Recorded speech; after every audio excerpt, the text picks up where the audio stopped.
This channel does not promote any violent, harmful, or illegal activities. All content provided by this channel is meant for an educational purpose only. Top quality और consistent performance के लिए सिर्फ silver pump नाम याद रखना। মেছুয়া বাজারের হোটেলে ভয়াবহ আগুন, 14 জনের মৃত্যু হয়েছে। 14 জন মৃতদের মধ্যে 2 শিশু রয়েছে, একজন মহিলা এবং 11 জন পুরুষ। মৃতদের বেশিরভাগই বিহারের বাসিন্দা। আগুন থেকে বাঁচতে কার্নিশ থেকে ঝাঁপ দেন হোটেলের এক কর্মী। ঘটনাস্থলেই তার মৃত্যু হয়। বাকি 13 জনের দেহ উদ্ধার হয়েছে হোটেলের ভিতর থেকে।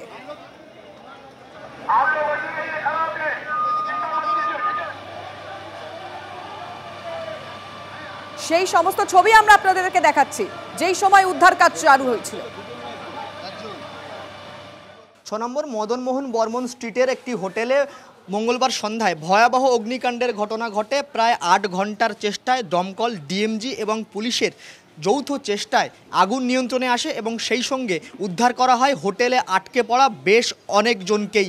তাদের মধ্যে 14 জনের মৃত্যু হয়েছে, পাশাপাশি 25 জনের মতোকে উদ্ধার করা গেছে। এবং এই বিল্ডিংয়ের ভেতরে ঢুকতে দমকলকে, ডিএমজিকে এবং উদ্ধার কার্য যারা চালিয়েছেন তাদেরকে যথেষ্ট বেগ পেতে হয়েছে। তার কারণ এই বিল্ডিংয়ের যে জানালার কাঁচ, সেই জানালার কাঁচ একেবারে দুর্ভেদ্য ছিল। পাশাপাশি এই বিল্ডিংয়ের ফার্স্ট ফ্লোরে সমস্ত যে জানালাগুলি ছিল সেই জানালাগুলিকে ইটের গাঁথুনি দিয়ে সম্পূর্ণরূপে ভরাট করে দেওয়া হয়েছে। তার ফলে দমকল সূত্রে যেমনটা জানা যাচ্ছে যে ধোঁয়া অনেকক্ষণ ভেতরে আটকে ছিল এবং তার ফলেই এই যে বিষাক্ত ধোঁয়া, শ্বাসকষ্টের অভাবেই মৃত্যু হয়েছে যারা ভেতরে আটকে ছিলেন। এবং দমকলকেও যথেষ্ট বেগ পেতে হয়েছে এই ধোঁয়া বের করে ভিতরে প্রবেশ করে উদ্ধার কার্য চালাতে। সব মিলিয়ে ভয়াবহ এই অগ্নিকাণ্ড এবং এই ভয়াবহ অগ্নিকাণ্ডের জেরে মৃত্যু হয়েছে 14 জনের। ক্যামেরায় অভিজিতের সঙ্গে আব্দুল আজিজ, TV9 বাংলা, কলকাতা। বড়বাজারের হোটেলে মৃত্যু মিছিল, মুখ খুললেন মুখ্যমন্ত্রী। নিহতদের পরিবারের প্রতি সমবেদনা জানালেন মমতা বন্দ্যোপাধ্যায়। হোটেলে প্রচুর দাহ্য বস্তু ছিল, তাই আগুনে মৃত্যু তদন্তের নির্দেশ দেওয়া হয়েছে। দীঘা থেকেই রাতভর উদ্ধার অভিযানে নজর রেখেছি, দমকলের কাজেও নজর রেখেছিলাম। সোশ্যাল মিডিয়ায় পোস্ট মুখ্যমন্ত্রী মমতা বন্দ্যোপাধ্যায়।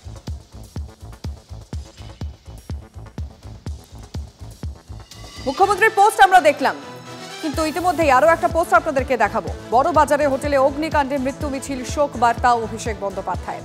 রাজ্য প্রশাসন মৃত ও আহতদের পরিবারের পাশে আছে। এটা কঠিন সময়, কাঁধে কাঁধ মিলিয়ে লড়াই করার সময়। সোশ্যাল মিডিয়ায় পোস্ট করেছেন অভিষেক বন্দ্যোপাধ্যায়। মেছুয়া বাজারে হোটেলে অগ্নিকাণ্ডে বড় সড় প্রশ্ন, এতগুলো প্রাণহানি দায় কার বলুন তো? হোটেলে পর্যাপ্ত অগ্নি নির্বাপন ব্যবস্থা ছিল কি? হোটেলের ভিতর থেকে একের পর এক দেহ উদ্ধার হয়েছে। আবাসিকদের উদ্ধার কাজে দেরি হওয়াতেই কি এতগুলো মৃত্যু? কেন তড়িঘড়ি আটকে পড়াদের উদ্ধার করা গেল না? কলকাতায় বারবার আগুন, আর তারপরেও শিক্ষা নেয়নি প্রশাসন। ঘিঞ্জি এলাকায় হোটেল, কিভাবে দমকলের ছাড়পত্র? বিল্ডিংয়ের নকশা ছিল পুলিশ দমকলের কাছে, আদৌ তারা জানতো? পুরসভার নজরদারি কেন ছিল না? এরকম একাধিক প্রশ্ন উঠছে।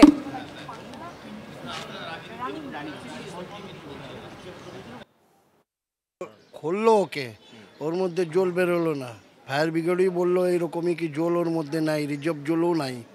যদি ও জল থাকতো তো অনেক লোক বাঁচতে পারত, আগুনটা ক্যাপচার হতো।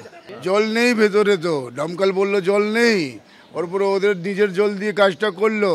যদি প্রথমে আপনারা জলটা পেয়ে যেতেন তাহলে সুবিধা হতো। হ্যাঁ, সুবিধা হতো, একটু হতো। আগুনটা বাড়তো না, আগুনটা বাড়তো না।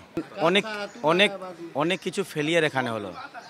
এখানে হোটেল ম্যানেজমেন্ট ফেলিয়ার, এখানে আমাদের যে সিস্টেম প্রশাসন সেটাও ফেলিয়ার। কি সিলিন্ডার ছিল, সিলিন্ডার যখন ফাটলো তো যখন লোকাল ছেলেরা ভেতরে গেলো আবার ওরা বেরিয়ে চলে আসলো। খোলার পর এখানে যখন আমরা পাইপ একজনকে দেখলাম এখানে নিয়ে ধরেছিলেন, প্রেশার একটু থাকলে একটু উপরে যেত, প্রেশার ছিল না, বন্ধ হয়ে গেল। আর তারপরে যা হলো সব দমকল দিয়ে কাজ কেরোসিন লাগায়, ও মাঝে উপর পানি গেল না। এটা কি কাজ করেছিল? কাজ কেরোছিল, কিরকম?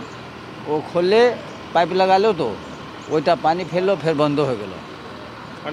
পানি গেল থোড়া বন্ধ হয়ে গেল। পানি উপরে গেছিল, আগুনে গেছিল, উপরে नहीं পৌঁছলো। পানি প্রবলেম ছিল, কিতনা জাম আছে, চলো বন্ধ হয়ে গেল।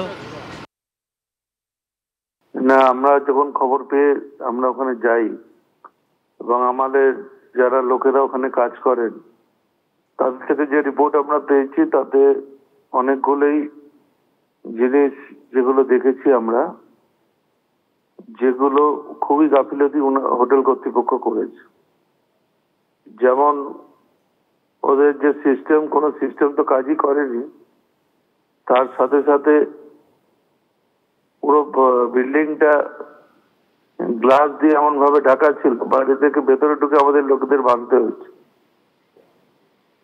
এবং আগুনটা কোনো মতেই বেরোনোর, কোনো ধোঁয়াটা বেরোবার কোনো সুযোগ ছিল না সেটা, যার জন্য দম বন্ধ হয়ে লোক মারা গেছে।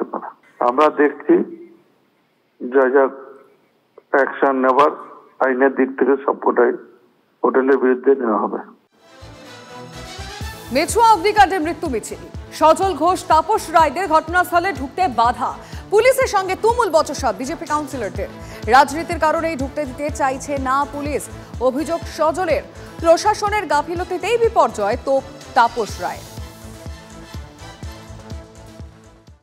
যেহেতু আমার গায়ের রংটা আর ওদের গায়ের রংটা ম্যাচ করে না, সেহেতু আমাদের ঢুকতে দেবে না। আমি বসে থাকবো এখানে, যদি আর কেউ আসে তাহলে কিন্তু তখন কিন্তু অন্য কথা হবে। এটা দুর্ভাগ্যজনক। আরে টাকা খেয়েছিস বলেই তো আজকে এই অবস্থা হয়েছে। ভুঁড়িগুলো দেখলেই তো বোঝা যায় কত টাকা ঢুকে আছে পেটের ভেতর। আমি এখানে বসে থাকবো, যদি আর কাউকে ঢুকতে দেয় তখন কিন্তু এদের গলা টিপে ধরবো। কি বললো আপনাকে? কলকাতা শহরের বুকে এতগুলো মানুষ মারা গেলেন, তারা ভিন রাজ্যের মানুষ, সেই রাজ্যের কাছে বাংলার ইজ্জতটা কোথায়? আমরা তো লোকজন দল বল নিয়ে আসিনি, আমরা দুটো মানুষ এসেছি। ল্যাকাডাইসিক্যাল গভর্নমেন্ট নাম্বার 1, আর নাম্বার 2 হচ্ছে যে নন গভর্নেন্স। কোনো গভর্নেন্স না থাকলেই এই ধরনের ঘটনা ঘটে। অনেক কিছুই হয় না, কিন্তু এই আমলে, এই 14 বছরে, এই তৃণমূলের আমলে বহু কিছু হয়েছে। এই নিয়ে কত প্রতিবাদ তো করেছি, কিন্তু কোনো ফল পাইনি। সেদিকে মানে টার্ন ডিফিয়ার, মানে দেখতে হবে সেটাকে। এখন এর পেছনে তো পুলিশ, এর পেছনে ফায়ার ফাইট ব্রিগেড এবং কেএমসি। মেছুয়া বাজারে হোটেলে অগ্নিকাণ্ডে রাজ্যের আগেই ক্ষতিপূরণ ঘোষণা করেছে কেন্দ্র। মৃতদের পরিবারকে 2 লক্ষ টাকা আর্থিক সাহায্যের ঘোষণা। প্রত্যেক আহতকে 50,000 করে দেওয়া হবে কেন্দ্রের তরফে। অগ্নিকাণ্ডে স্বজনহারাদের প্রতি সমবেদনা প্রধানমন্ত্রীর। অগ্নিকাণ্ডে আহতদের দ্রুত আরোগ্য কামনা প্রধানমন্ত্রীর।